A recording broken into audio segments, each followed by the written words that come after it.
राम राम जी। आत्म मंथन में आपका स्वागत है। 19 तारीख को जो है चंद्र ग्रहण लग रहा है, या आंशिक चंद्र ग्रहण है। भारत में विजिबल नहीं है, असम और अरुणाचल प्रदेश में आंशिक थोड़ा सा दिखाई दे रहा है। ठीक है, इतना ज़्यादा कुछ दिखाई नहीं दे रहा, लेकिन हाँ, अगर ग्रहण आता है, मैं आपको हमेशा से कहती हूँ सूतक वगैरह कुछ नहीं लगेगा इस चीज़ का, लेकिन आप लोग हमेशा ये चीज़ ध्यान रखो। दूर भी, मैंने आपको मेरी शुरू की देख लो वीडियोस, जिसमें मैंने आपको हमेशा बताया कि दूर भी हो भी ना रहा हो, आंशिक भी हो, तो भी उसके अफेक्ट्स जो हैं हमारी लाइफ में ज़रूर आते हैं। ठीक है, कहीं ना कहीं हमें जो है वो प्रभावित जरूर करते हैं। ये ग्रहण जो है कृतिका नक्षत्र में और वृषभ राशि के अंदर लग रहा है। ठीक है, तो आप लोगों ने करना क्या है, सबसे पहले जो भी गर्भवती स्त्री हैं, सब लोग कह रहे हैं मान्यता नहीं है, सब लोग ये चीज़ बोलेंगे, क्योंकि जब सूतक ही नहीं है, लग ही नहीं रहा ग्रहण दूसरी जगहों पे लग रहा है। अब कहाँ कहाँ लग रहा है उसमें वीडियो बड़ी लंबी हो जाएगी, मैं आपको डिस्क्रिप्शन बॉक्स में जो है बता दूंगी कहाँ कहाँ लग रहा है, या पंचांग में आप देख लेना। ठीक है, दोनों में से किसी जगह भी आपको बता देंगे। उसके बाद आपने करना क्या है, यहाँ पर भी और इमोशनल डिस्टर्बेंसेस, वाटर बेस्ड दिक्कतें, सर्दी ज़्यादा, ठीक है, ये सारे इफ़ेक्ट्स जो आपके ऊपर आएंगे। उसके बाद 4 तारीख को जो है सूर्य ग्रहण है। अब ये दो ग्रहण एकदम पास पास में आ गए।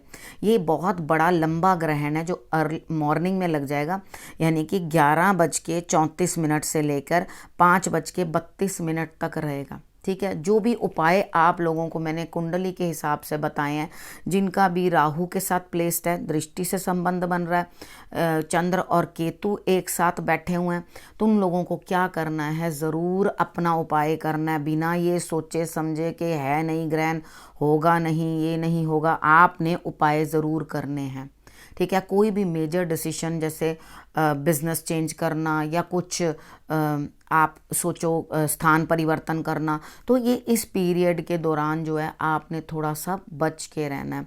ठीक है, आपने ये इस समय में कोई मेजर जो है फैसले नहीं लेने अपने, तो कम से कम 6 तारीख तक तो आप रुक जाओ, क्योंकि अगर मैं कहूँगी आपको 4 महीने तक रुको तो वो पॉसिबल नहीं होगा, क्योंकि आगे सूर्य ग्रहण भी आ रहा है। ग्रहण के इफेक्ट्स जो हैं वो दिखाई तो देते हैं, लेकिन यहाँ पर आपको ध्यान रखना है कि डिजीज़ जो हैं तरह तरह की नाम बदल बदल के जैसे आती हैं वो वैसे आ सकती हैं, लेकिन वाटर से आपको इन्फेक्शन ज़रूर हो सकता है। उसके बाद बॉडी भी जो है, जिन लोगों को भी ग्रहण का कुछ ना कुछ योग होता है, कुछ हिसाब होता है, उनकी बॉडी पहले से ही लथार्जिक होनी शुरू हो जाती है, कुछ ना कुछ सर दर्द या कुछ ना कुछ दिक्कतें उनको महसूस होने लग जाती हैं, चाहे दूरी हो।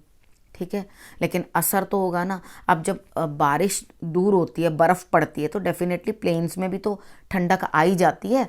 तो ऐसा हो नहीं सकता कि कोई चीज़ भी वहाँ पे हो रही हो, ग्लोबली हो रही हो, और वो हमें असर नहीं करेगी, डेफिनेटली करती है।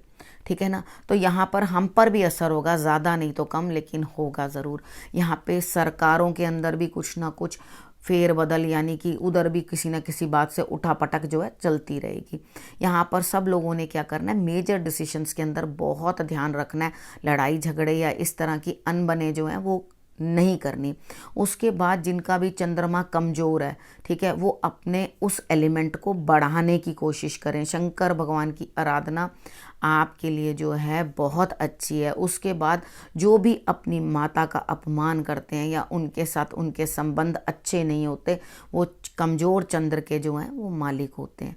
ठीक है, कमज़ोर चंद्रमा आपको लगातार, मैंने काफ़ी वीडियोस पीछे बनाई हैं, चाहो तो उनमें जाके देख सकते हो, लेकिन मैं इन जनरल आपको थोड़ा सा जो है वो आपको गाइड कर रही हूँ कि क्या क्या चीज़ें होंगी। आपने करना क्या है, कौवे को आपने पनीर डाल देना है। रात के समय में दूध नहीं पीना थोड़े दिन, जिनको भी इस तरह की परेशानी है, वैसे तो जनरली नहीं पीना चाहिए, जिनका भी चंद्रमा खराब हो उनको रात के समय में दूध नहीं पीना चाहिए। शंकर भगवान के माथे के ऊपर चंद्रमा विराजते हैं, तो वो कंट्रोल करते हैं चंद्रमा को। चंद्रमा जो है अपनी 16 कलाएं करता है, उसके बाद भी उसके मूड स्विंग्स, जिसके भी इस तरह के उसके मूड स्विंग्स होते हैं, तरह तरह के मूड स्विंग्स होते हैं। अब जिसको तो इस चीज़ की नॉलेज है वो तो समझ जाएगा और आपको पार्डन कर देगा, लेकिन जिसको नॉलेज नहीं है वो तो सीधा लड़ने को तैयार है। वो तो कहेगा जी मैं इसकी क्यों सुनूं, मैं इसकी बातों का क्यों असर करूं, मैं क्यों करूं, वो सुनना ही नहीं चाहेगा। तो अपने आप को भी कंट्रोल करना ये बहुत बड़ा उपाय होता है। शंकर भगवान की आराधना, अगर आपकी हेल्थ इश्यूज आ रही हैं, जल के अंदर काले तिल डालकर आपने उनको चढ़ाने हैं।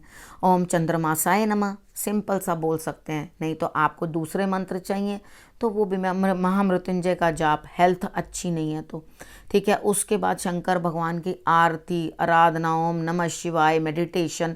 इस समय पर आप अपने मंत्र या आप जो भी अपने लिए बोलना चाहते हैं, कितनी बार होता है आप उसे सिद्ध भी कर सकते हैं मंत्रों को। एक्चुअली ये जो टाइम होता है ये इस तरह का टाइम नहीं होता कि आप जो हैं लगातार इन चीज़ों के ऊपर माने और करें कि नहीं जी नहीं हमें तो ये हो जाएगा वो हो जाएगा।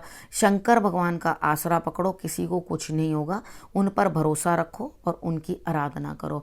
एक्चुअली ये टाइम जो आता है, हमें जिस तरह से बाहर की एनर्जीज चेंज हो रही होती हैं तो हमसे एक्सपेक्टेड होता है कि हम भी अंदर से अपने आप को बदलें, लेकिन हम यहाँ पे क्या लग जाते हैं, वहमों में लग जाते हैं और तरह तरह के काम। लेकिन मैं प्रेग्नेंट लेडीज़ के लिए भी ये चीज़ बताऊंगी कि आपने भी ज़रूर अपनी नाभि के अंदर जो है वो आपने चंदन लगा लेना है, ठीक है। आपने इतना ज़रूर कर लेना है ताकि आपके लिए भी जो है सही रहे। बाकी कटिंग चॉपिंग ये हमारी मान्यताएं बनी आई हैं कि हम उस समय पर नहीं करते हैं। उन लेडीज़ को वैसे ही परहेज़ करना चाहिए, ये मैं कह रही हूँ, ठीक है। क्योंकि हम कितनी बार भी होता है, हमें तो नहीं मालूम होता ना कि अब जो हम वैक्सीन लगवा रहे हैं वो कितनी सेफ़ है हमारे बच्चों के लिए या कैसी होगी कैसी नहीं होगी। तब भी जो भी वैक्सीन आती हैं हम खुद भी लगाते हैं और अपने बच्चों को भी लगवा देते हैं। क्यों? क्या हमें मेरे को कोई खड़ा होकर ये कहे कि नहीं आपको इन्फेक्शन बिल्कुल भी नहीं हो सकता, तो इज़ इट पॉसिबल? तो उसी तरीके के साथ आपको इस चीज़ को भी समझना है कि आपके लिए आपकी संतान सर्वोपरि है, ठीक है। तो उसके बाद आपने क्या करना है, उनके निमित्त आप माँ तो नज़र भी उतारती है उनको, बच्चों को अब नज़र थोड़ा ना लग चुकी होती है, तो माँ को तो बस ऐसे ही लगता है मेरे बच्चे को नज़र लग गई है। तो अपने बच्चे की सुरक्षा के लिए आपको ये कर लेना चाहिए। आप किसी की बातों में मत आना, ठीक है, कि आपको कोई वहम नहीं करना, कुछ नहीं करना। मंदिर के कपाट खुले रहेंगे, जो वहम करते हैं वो वैसे ही सूतक करेंगे, वैसे ही पातक करेंगे। लेकिन उसके बाद जिनको भी उपाय करने हैं, क्योंकि मैंने आप लोगों को जिन जिन के भी ग्रहण के उपाय मैंने बता रखे हैं, उन लोगों ने 2-2:30 बजे के करीब जब सर के ऊपर होगा उस समय पर जो आपने कर लेना है, ठीक है। आपने उस समय पर अपने उपाय को करके जल प्रवाह कर देना है। लेकिन इतना ध्यान रखना कि आपके इमोशंस जो हैं वो ज़्यादा आपको परेशान ना करें। जिसका जितना ज़्यादा चंद्रमा जो है गड़बड़ है उसको इमोशंस उतना ज़्यादा दिक्कत करेंगे, ठीक है। और जिनके लिए भी कुछ इस तरह का ग्रह योग बने हुए हैं तो जो मेडिटेशन करोगे उसमें बड़े सुखी रहोगे। उसके बाद चंद्र और शनि का कॉम्बिनेशन भी अगर साथ में है तो भी आपको जो है ज़रूर अपने उपाय करने हैं, ठीक है। उस समय के बीच में अपने सर से उसार कर उसको आप जो है जल प्रवाह कर देना, ठीक है। टोबैको थोड़ा सा ले सकते हो और उसको लेकर एंटी क्लॉकवाइज उसार कर उसको जल प्रवाह कर देना, ठीक है। क्रोज को आपने जो है मैंने पनीर बताया वो आपने खिला देना।